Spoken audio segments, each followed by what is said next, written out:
I created a video last week about why you shouldn't buy a home. It triggered a bunch of people out there.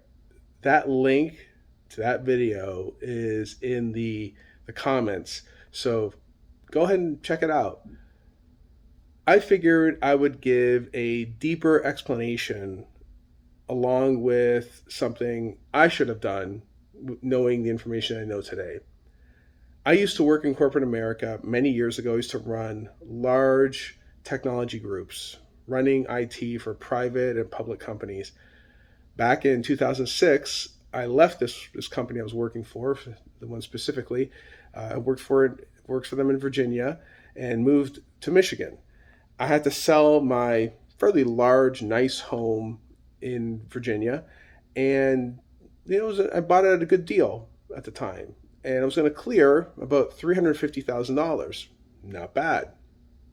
I ended up selling that home and wanted to roll that cash into an even bigger house near Ann Arbor, Michigan. My mortgage payment at the time was about $1,900 and included taxes and insurance. I usually roll all that stuff in. And I'm not even including the cost of upkeep, mowing the lawns, things like that. Not even including the cost of heating and cooling the place either, which was very expensive. But the house was very, very nice, near the water, really cool place. Now, think of it for a second. In that scenario so far, the bank has given me a loan that I need to personally put in hours for to generate at least $1,900 to cover the mortgage payment every single month. Keep in mind, these loans are 30 years, and my $350,000 of equity is trapped in the house the entire time, or at least until I move it out. Okay.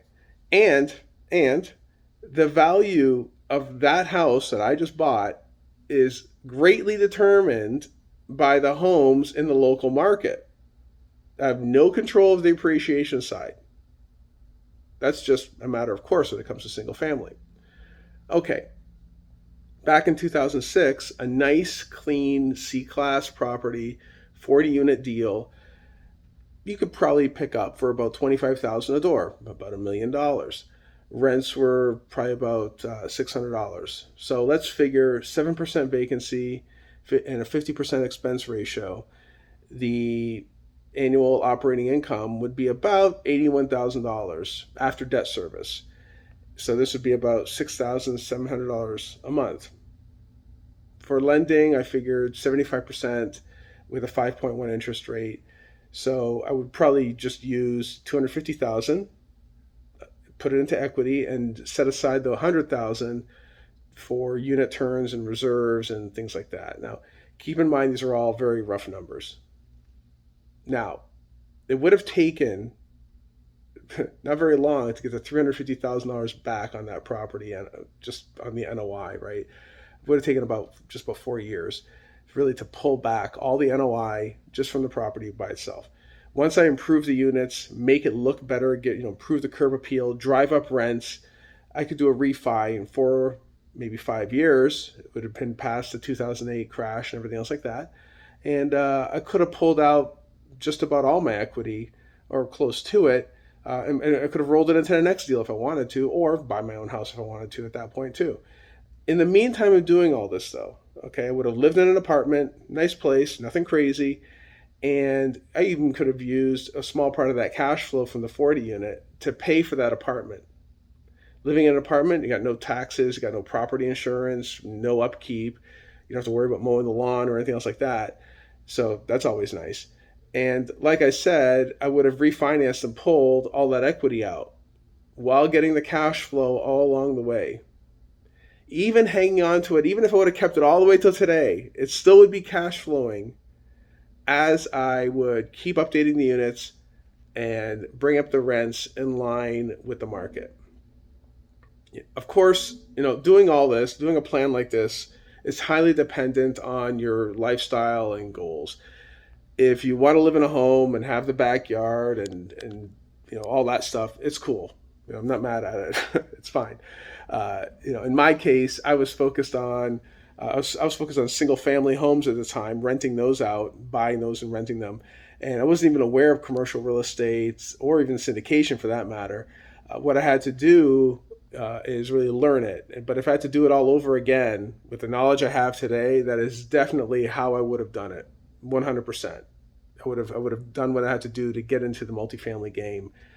But I left corporate America, and real estate is all I do now. That's all I do. I don't dabble in crypto. I don't do stocks. I don't do Airbnbs. I don't do any of that stuff. I'm not mad at it. Don't hate it. It's just not my thing.